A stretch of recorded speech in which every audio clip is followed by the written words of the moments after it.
Il m'a laissé un PQ, je vais péter un câble, avec son numéro. S'il fait des lacets à ses chaussures. S'il prend un Doliprane quand il a mal à la tête.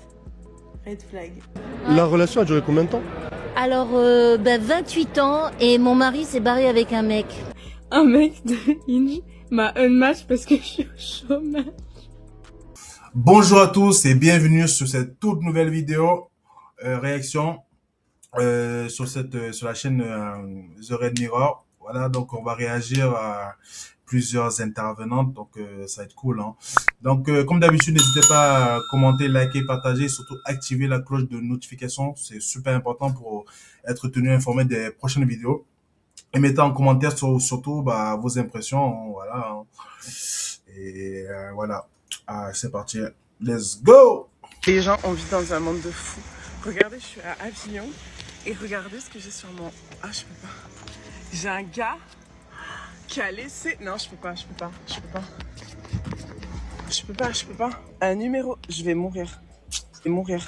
Comment je sais que c'est un gars? Je sais que c'est un gars parce que tout à l'heure, j'ai eu une embrouille avec une meuf sur un parking. Là, elle a tapé ma voiture et elle a pas dit pardon alors que j'étais dans ma voiture. Donc, je suis sortie, je l'ai embrouillée. Et en fait, il y avait un gars qui regardait la scène. Et après, il a commencé à vouloir me draguer, à dire « Ah, machin, mais la dame, elle était pas gentille, mais moi, je suis un mec hyper gentil, si tu veux, on va boire un verre et tout. » Il m'a laissé un PQ, un papier... Non, je vais péter un câble. Avec son numéro. Non. Ah bah oui, normal. C'est le mec, il est original. En même temps, vous voulez des hommes audacieux. Audacieux, qui soient différents. Le mec, il est là, il vient, il se démarque des autres, hein. Il te laisse son numéro de téléphone sur du PQ, sur ton pare-brise. Tu n'es pas content. À un moment donné, tu veux quoi de plus? Tu veux quoi? Tu aurais aimé qu'il soit frontal, qu'il vienne en gros te parler directement. Comme ça, tu le recales devant tout le monde. Tu l'humilies. Bah non. Chacun sa technique, hein. Faut pas te plaindre, madame. Je peux pas, l'audace des hommes. Partie 2 des red flags chez un mec. S'il conduit avec ses deux mains sur le volant. Ah bah non. Ah bah oui, c'est sûr. Dans le cours de conduite, le cours de la route et tout, on préconise tout simplement, question de sécurité, même question de niveau contrôle, de mettre ses deux mains sur le volant. Mais toi, non. C'est sûr, faut juste mettre un bras sur le volant pour faire plaisir à madame. Oui, c'est sûr. Parce que c'est un red flag. Oui. Il est allergique au pollen. S'il est intolérant au lactose. S'il fait des lacets à ses chaussures. Est-ce que vous vous rendez quand même compte de l'absurdité de tout ce qu'elle raconte depuis tout à l'heure? Non, faut pas lasser les chaussures. Ça a été fait pourquoi? Le pollen, tu le contrôles? C'est allergique? Hein? Vraiment, la bêtise de certaines femmes, c'est vraiment aberrant. Il prend un Doliprane quand il a mal à la tête. S'il dort sur le ventre. Eh ben non, tu es malade, prends surtout pas les médicaments. T'as un cancer, pars pas à l'hôpital. Eh ben oui, c'est connu, hein. C'est un red flag. S'il a mal au ventre et qu'il le dit, red flag. Un mec qui boit du thé, red flag. Non, c'est sûr que le coca, c'est mieux. Et d'ailleurs, ça se voit. C'est mieux, le coca, hein. Oui, les bulles, tout ça. Hein? Un mec qui boit à la paille. S'il demande des congés à son patron, minimum être son propre patron. Ah, mais c'est sûr. Ça se voit que toi, tu es patronne, hein. Tu as ton entreprise. C'est pour ça que tu te retrouves à faire un TikTok débile et tout, sûrement à 14 heures de l'après-midi, hein. Tu es patronne, hein. Tu as ton entreprise. Et tu veux que le gars ait son propre patron. Oh. Voilà. Ce genre de meuf-là, généralement, en fait, elle travaille à McDo, hein. Ou alors, elle est caissière, hein. Mais bon. L'homme, lui, il doit être avoir une entreprise, hein. Être patron, hein, tu vois. Tranquille. S'il appelle une ambulance au lieu de se conduire lui-même à l'hôpital. Ah, mais c'est sûr, j'ai un bras cassé. Je dois me conduire moi-même à l'hôpital. Bon, du coup, les urgences, ça a été inventé pourquoi? Ouais, ah, mais c'est sûr. Aujourd'hui, tu es enceinte et tout. Non, on n'appelle surtout pas les urgences, hein. Non, parce que oui, bah oui. Ah. Ça n'appelle pas les urgences. Vas-y, va à pied, conduis-toi jusqu'à l'hôpital, va accoucher. Red flag. Quelle bêtise. Il prend un caddie pour faire les courses. S'il fait de l'asthme Il prend un caddie pour faire les courses, mais ça a été fait pourquoi en fait? Je pense qu'en fait, ouais. et qu'il sort une ventoline. Le mec il est asthmatique, il se sert d'une ventoline, pour elle c'est un red flag. Donc en fait, lui il doit mourir pour ton gros ventre. Il doit pas se servir de la ventoline justement, parce que S'il mange du fromage. S'il met de la crème solaire. S'il a un portefeuille ou une petite pochette. S'il mange un tacos M. d'accord. Elle, ça se voit que c'est pas un tacos M qu'elle mange, hein. Elle est plus sur le triple XXL, hein. Hein? Tacos 1 kilo, hein. Ça se voit, hein. Non, oui, c'est vrai, c'est red flag. S'il rentre sa carte au lieu de payer en sans contact. S'il dit qu'il a froid. S'il va à l'accueil d'un magasin pour demander un renseignement ou s'il va voir un vendeur pour demander où est le produit. Est-ce que vous êtes en couple ou célibataire? Ah non, moi je suis en train de divorcer là. Ah oui? La relation a duré combien de temps? Alors, 28 ans et mon mari s'est barré avec un mec. Quoi? C'est chaud. Ah, franchement, courage, madame, hein. Mais c'est chaud, hein. C'est malheureux, mais généralement, mais ah, c'est ça le monde d'aujourd'hui, hein. Aujourd'hui, ton homme et tout, il peut partir avec un autre homme, hein. C'est ça, hein. Et généralement, hein, je vais pas stigmatiser ni personne ni mettre tout le monde en gros dans le même panier. Généralement, hein, c'est ceux des quartiers, hein. Tu sais, la costéenne là qui font les bonhommes, les hein. Pourquoi si je dis ça? Tout simplement parce que bah, j'avais un ami gay et il me racontait de ces histoires, hein, par rapport justement à certains voyous que tu voyais qui faisaient les bonhommes et tout ça, etc. Et tout, ils aimaient bien se la prendre pas derrière. Hein. Je voyais les DM et tout, ça, ils me montraient tout. Hein. J'étais choqué. Hein. Ah ouais, hein. Ouais, pas cool, hein. Il y avait peut-être des signes qui Il y laissaient avait- penser que... il y avait des signes, sauf que j'ai pas su les interpréter. Et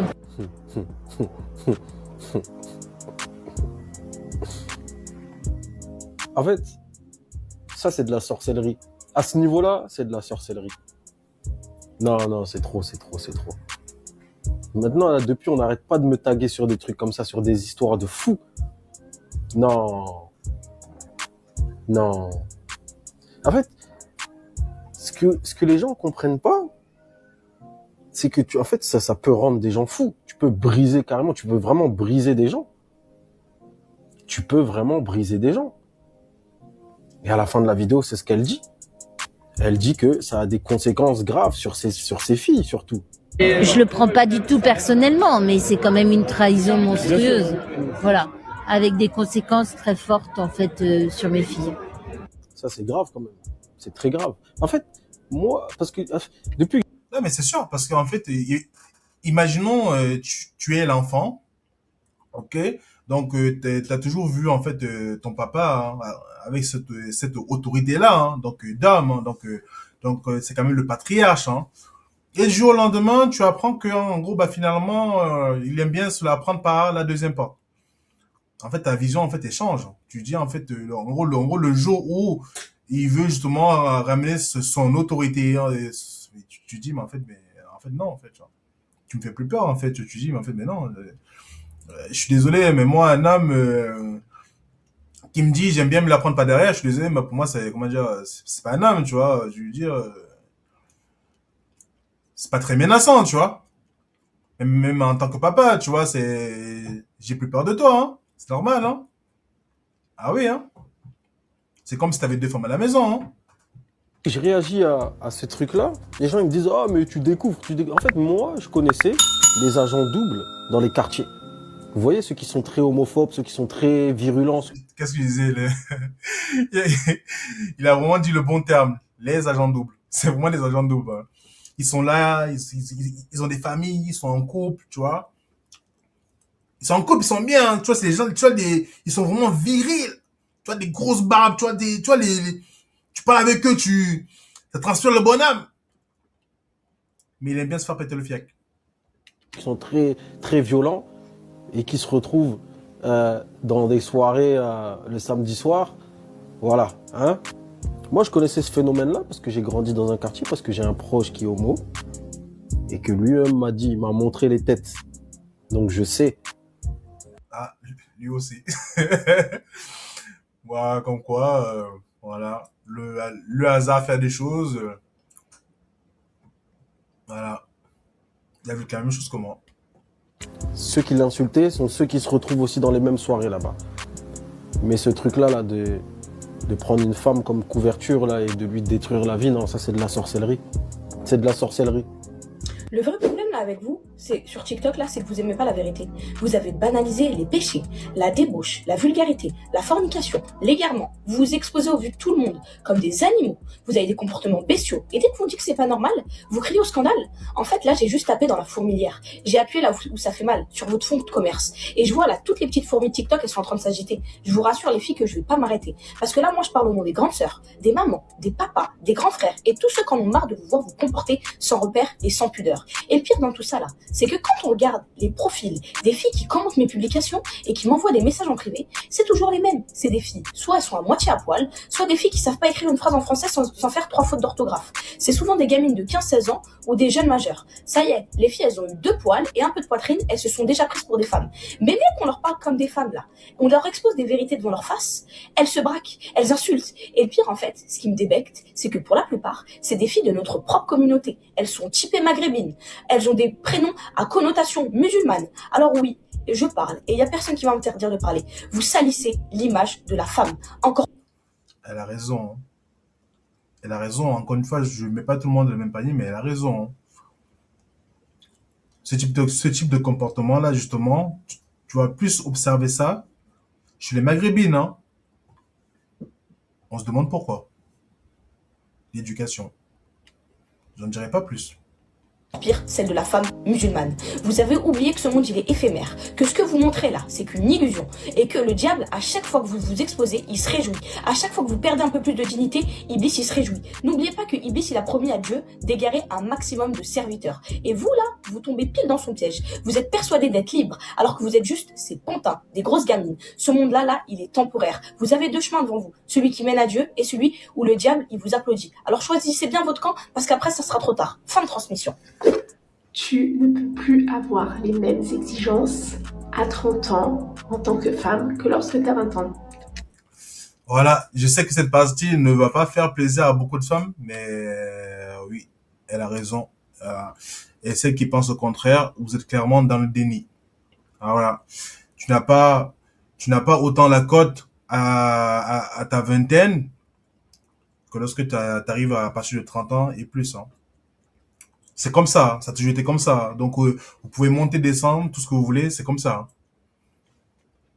Il faut l'accepter. Il faut l'accepter. Accepter que, à la vingtaine, tu vas avoir énormément de choix. Tu vas avoir énormément de choix. C'est comme ça. Hein. Parce que, justement, les hommes, généralement, ils vont préférer des femmes beaucoup plus jeunes.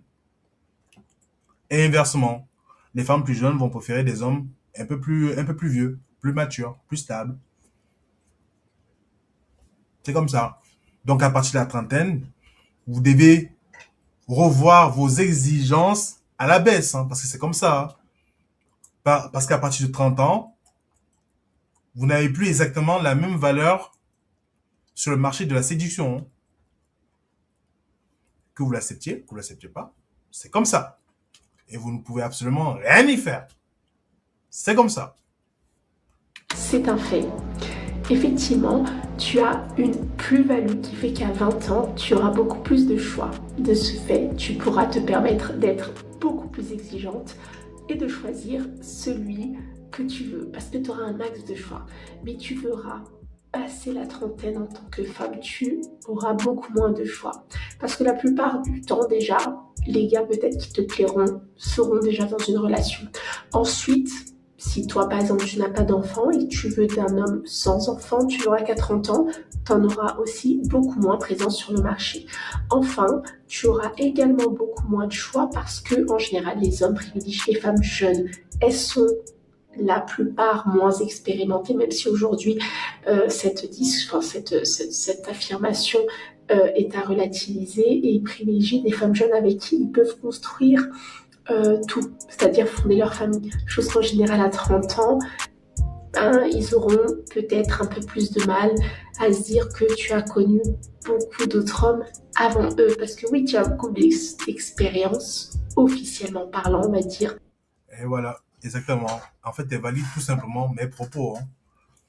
Ça fait drôle quand même lorsque ça vient, comment dire, de la part d'une femme. Hein. C'est drôle, hein. En fait, vous devez comprendre que c'est pas séduisant une femme qui a connu énormément d'hommes. Une femme qui a connu énormément d'hommes et un homme qui a connu énormément de femmes, c'est pas la même chose. C'est pas pareil. C'est pas la même chose. En fait, la réputation qu'une femme va avoir par rapport à ça, c'est pas la même chose. Chez un homme, on va dire que oui, c'est un BG, c'est un beau gosse, voilà, donc c'est valorisant, etc. Et même pour les femmes, hein, c'est attirant. C'est plus attirant pour une femme, un homme qui a du succès auprès des femmes qu'un homme qui n'a pas de succès du tout.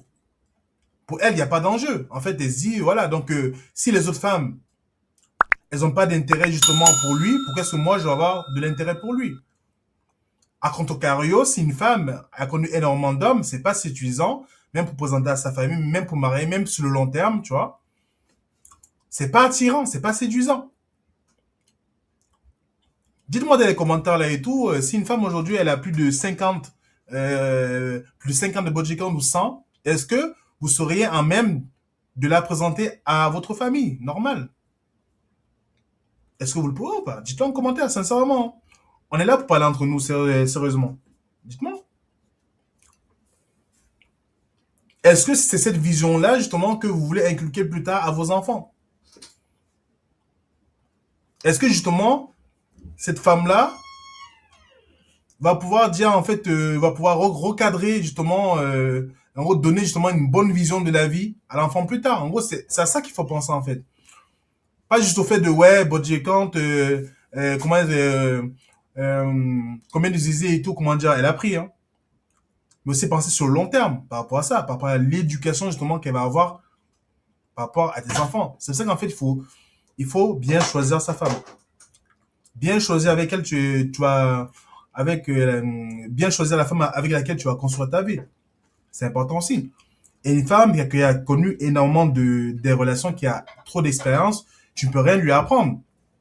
C'est pas séduisant pour, comment dire, pour un homme qu'une femme lui apprenne des choses. Ça doit être le contraire. On aime bien justement apprendre de nouvelles choses, découvrir de nouvelles choses à notre partenaire. Si tu vas apprendre quelque chose à une femme et qu'elle a déjà tout connu, c'est pas attirant. En fait, tout simplement, l'homme, tu lui enlèves ce rôle-là. Tu enlèves le rôle d'homme. C'est pas séduisant, c'est pas attirant. À 30 ans qu'à 20 ans.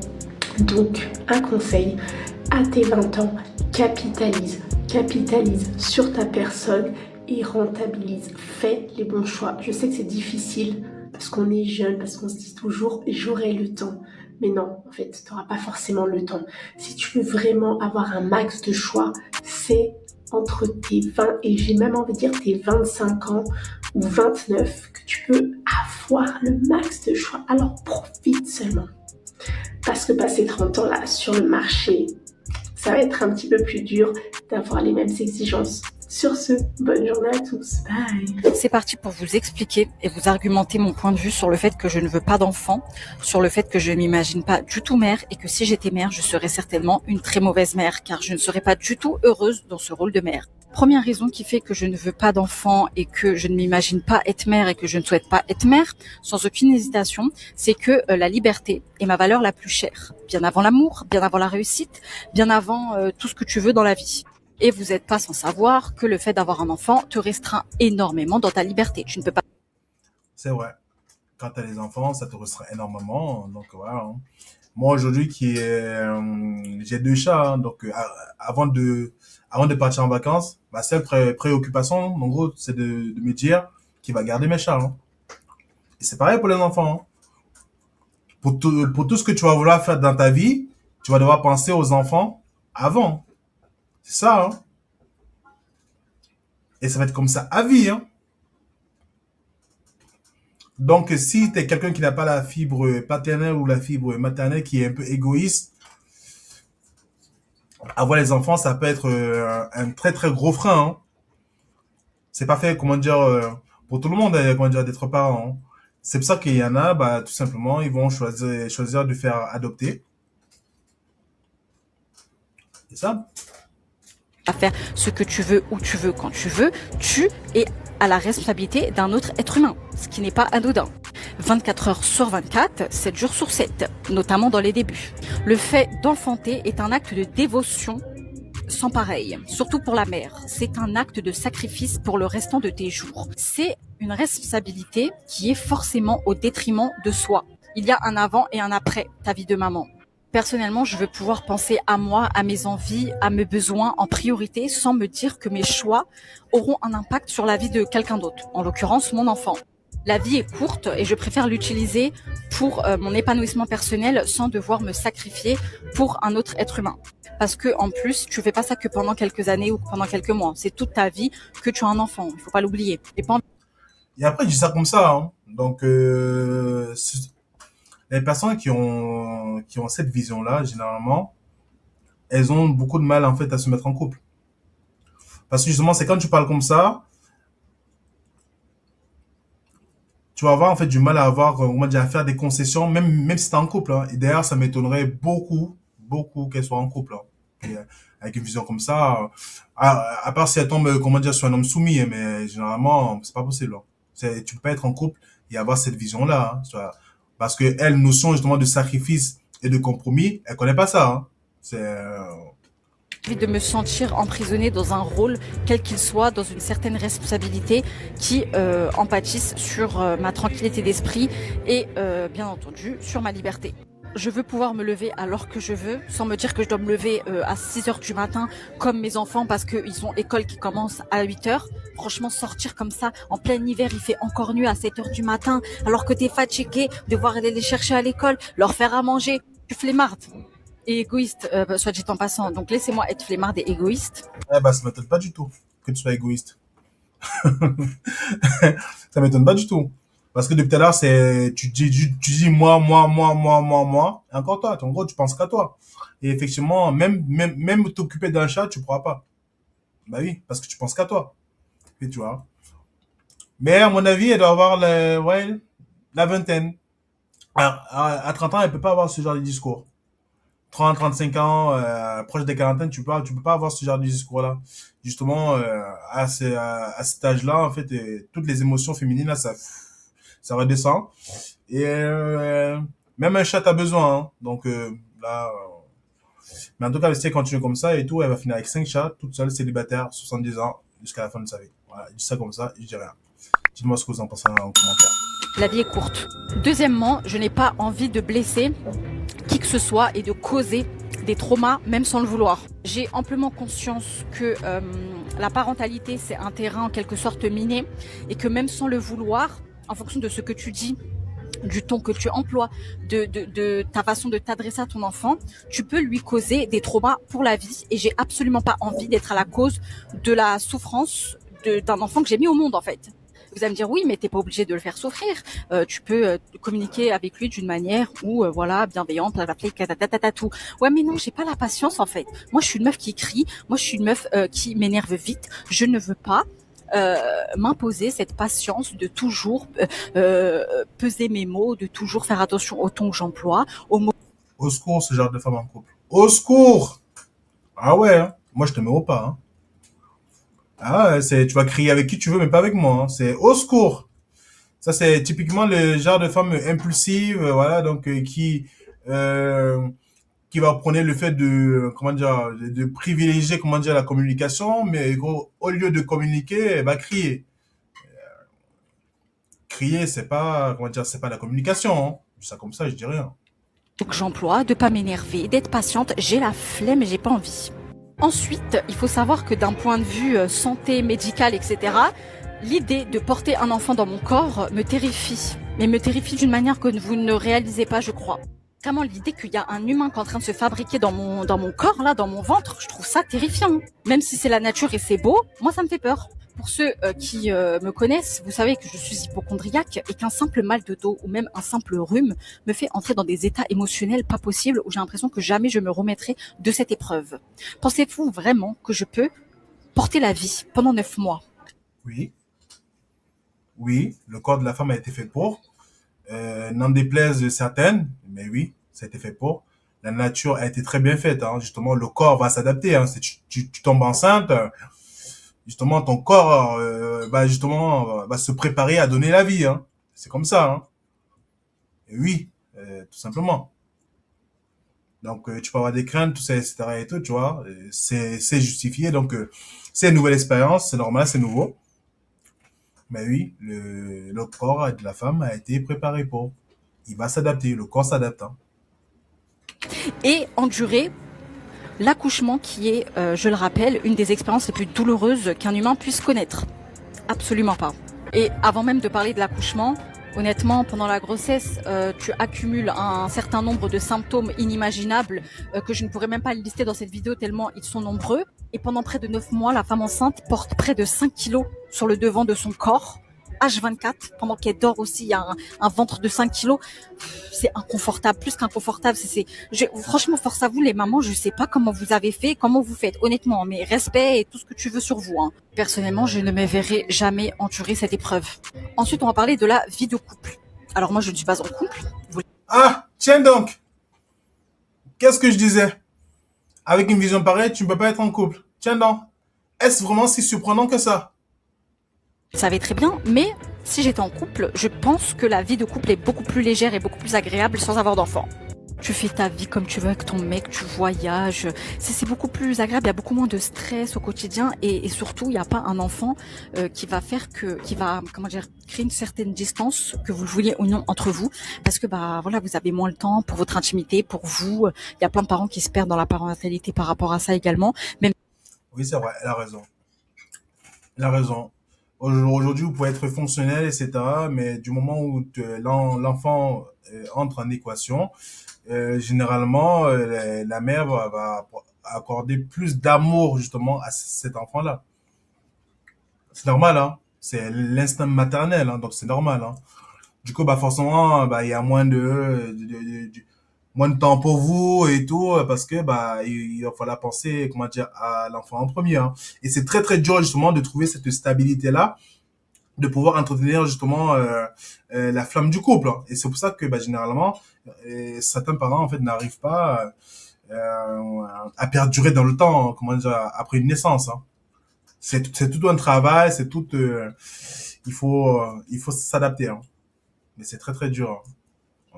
Si je ne contredis pas le fait que de fonder un foyer, c'est merveilleux, c'est magnifique, forcément la vie de couple va en pâtir un petit peu, quoi. Et je pense que c'est beaucoup plus agréable d'être en couple sans avoir d'enfant. Et pour faire le lien avec la vie de couple et les relations, autre argument qui fait que je ne veux pas d'enfant, c'est que un enfant te lie à vie avec une personne, donc à savoir ton partenaire, même si il y a plus de relation, même si vous avez rompu, alors que potentiellement t'as pas du tout envie d'avoir de lien avec elle, auquel cas il y a eu rupture, tromperie, gros problèmes qui font que t'as plus du tout envie de devoir communiquer avec cette personne-là.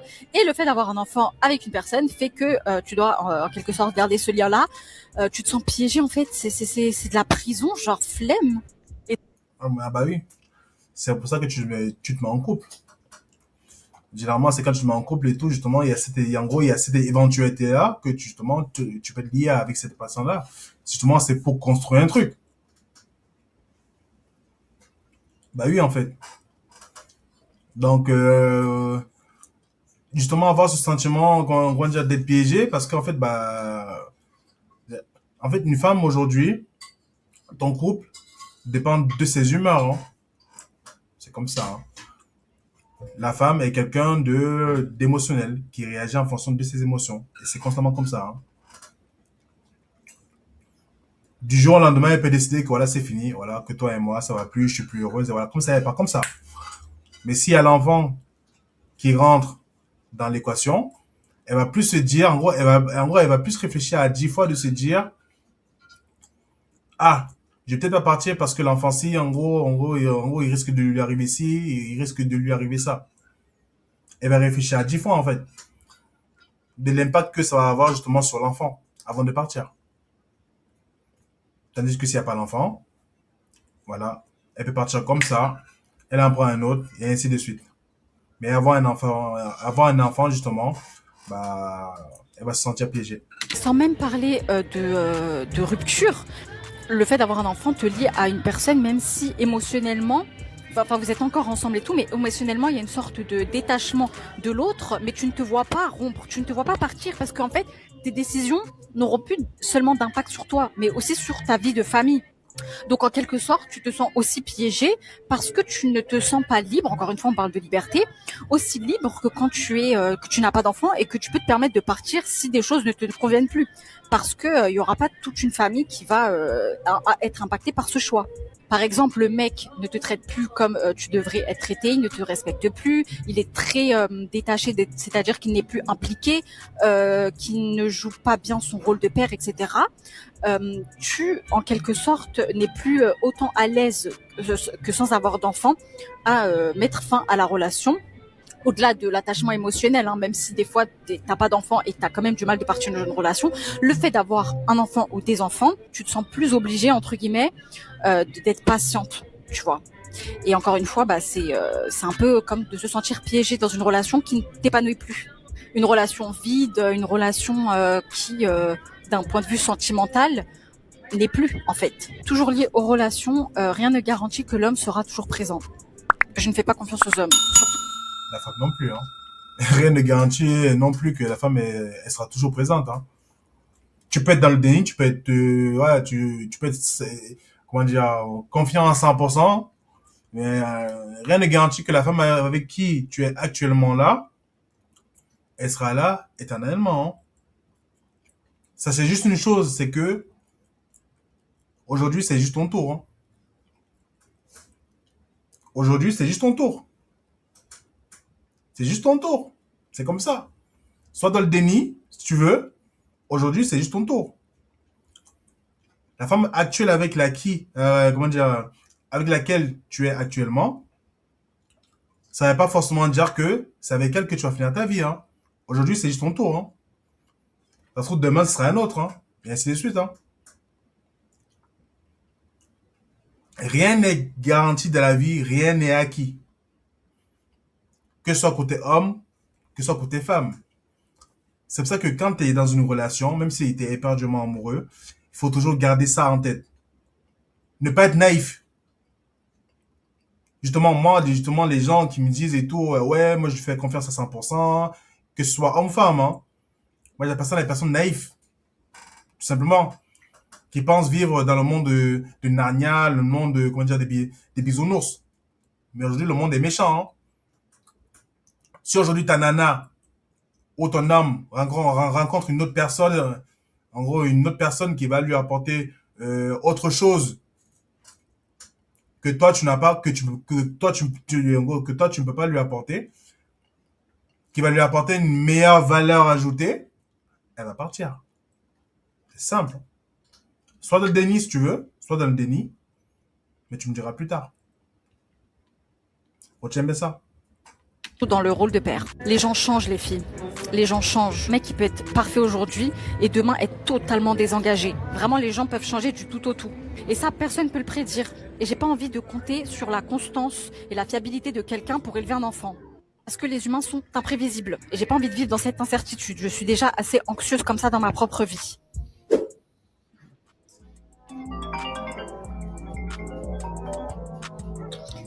Allô? Ouais, je veux dire, ça va? Bien. Ouais, je te dérange pas? Ouais, tu veux quoi? Ben, je vais faire le point un petit peu sur notre relation. Ouais, tu vas voir quoi? Ben, franchement, je vais pas te mentir, je sors plus de chez moi, je mange plus, j'ai perdu plus de 10 kilos, je suis pas bien, mes copines elles veulent même plus me voir tellement je suis en boucle. Ah ouais, c'est dur. Ben ouais, mais du coup, j'aimerais savoir si on est toujours ensemble, en fait. Je vais réfléchir sur la question, là. C'est-à-dire, tu vas réfléchir, je suis censée faire quoi, moi, en fait, là? Je vais y songer, là, Le temps que j'ai réfléchi, toi, tu vas rester chez Watt, là. Tu restes chez Watt, tu sors pas. Non, je suis ouais. Mais t'es sérieux, toi? Ouais. Et toi, tu vas être où? Moi, je vais réfléchir, je vais y songer, je vais me poser la tête reposée, je vais voir. Faire le point. Je vais faire le point. Mais tu te rends pas compte, en fait, il y a des mecs qui rêveraient d'être avec moi et moi, je suis en train de bloquer. Raconte-moi pas ta vie, je m'en bats les couilles, voilà. Voilà, je m'en bats les couilles. T'inquiète pas, moi aussi, que blanc les meufs, elles me veulent, je te le dis. Voilà. Donc c'est quoi, c'est fini? Je t'ai dit, je vais y songer, je vais réfléchir, je vais faire le point.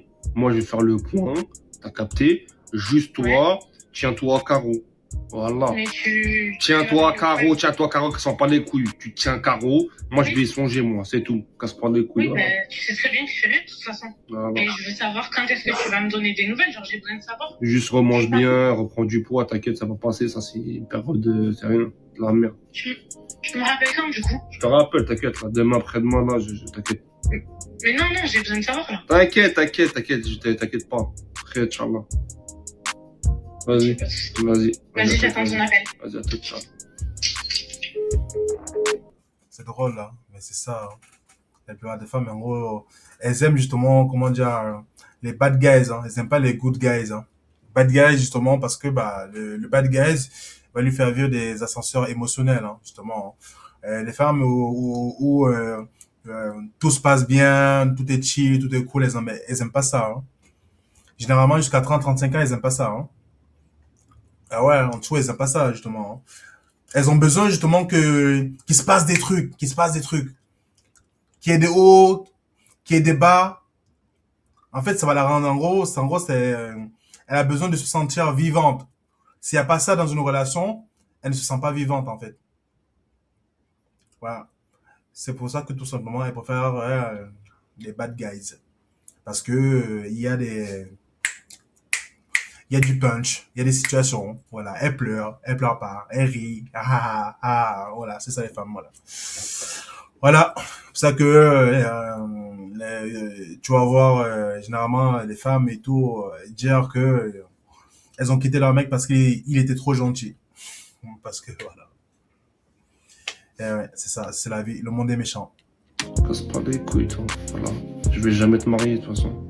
Bah du coup il a même pas répondu à mon message. Donne-nous le contexte s'il te plaît. Je me suis mise sur Hinge parce que je me fais chier, d'accord? Pour une fois qu'un homme me like en retour, il me dit tu fais quoi dans la vie? Je lui dis je cherche du travail actuellement. Est-ce que c'est un crime d'être au chômage? Non. Mais tout à l'heure en ouvrant l'application il m'avait unmatché. Je résume hein. Un mec de Hinge m'a unmatch parce que je suis au chômage. Voilà. Imaginez les gens qui se font licencier comme des grosses merdes. Moi, mon entreprise m'a juste dit, Mel, on ne veut pas te garder. Casse-toi. Bah, je crois que le mec, il t'a dit pareil. La vie.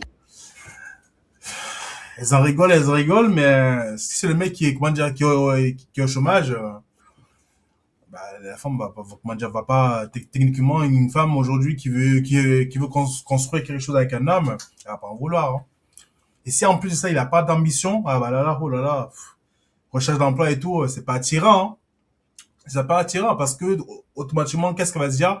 On ne pourra pas faire d'activité, on ne pourra pas sortir comme on veut, on ne pourra pas aller en voyage, et ainsi de suite. On ne pourra pas, en gros, c'est vrai, on ne pourra pas faire des cadeaux. Voilà, tout ça, ça fait partie d'un tout, hein, c'est normal. Hein. Ah ouais, hein. Donc, il faut pas s'étonner aujourd'hui que bah, si tu es une femme et que tu dis que tu es au chômage ou que tu es en recherche et tout, tu vois, bah, qu'il ne le veut pas. En gros, il va se dire, en gros, t'es pas ambitieuse, en fait, tu vois. T'es pas ambitieuse. Parce que si en plus, c'est quelqu'un qui, en gros, bah, qui a de l'ambition, qui va avancer et tout, il va se dire, en fait, bah, avec toi, en gros, bah, je peux rien faire, en fait, tu vois.